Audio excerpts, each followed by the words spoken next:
Hello everyone, তো আজকে আমি ইউজ করতে চলেছি ভাইরাল প্রোডাক্টটি। তো এটা অনেক দিন ধরেই উইশলিস্ট ছিল আমার, তো ফাইনালি সেটা কিনলাম আজ।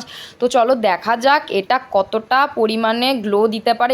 এটার ব্যাপারে আমি অনেক গুড রিভিউ শুনেছি। তো এটার কালারটা দেখো, বক্সের আমার কালারটাই মন ছুঁয়ে নিয়েছে। তো এটা তারপরে দেন ইউজ করবো পুরো মুখে।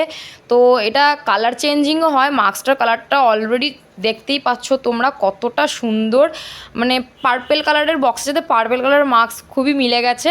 তো দেন এটা আমি পুরো মুখে অ্যাপ্লাই করে নেব। তো এর মধ্যে রয়েছে 25% HA, BHA, PH and coffee extract. এটা নাকি মাখলে brighter and glowing skin, exfoliate and smoother skin হয় জাস্ট 5 মিনিটসে। তো চলো দেখা যাক। এটা আমি পুরো মুখে মেখে নিয়েছি, তো এটা 5 মিনিটস মতো রাখবো, দেন ওয়াশ করে নেব। তো আমার 5 মিনিটস হয়ে গেছে, ওয়াশও করে নিয়েছি। তো তোমরা দেখতেই পাচ্ছ কতটা পরিমাণে গ্লোয়িং স্কিন। আমার তো বেশ ভালো লেগেছে। তোমাদের কেমন লেগেছে অবশ্যই কমেন্ট করে জানিও। টাটা।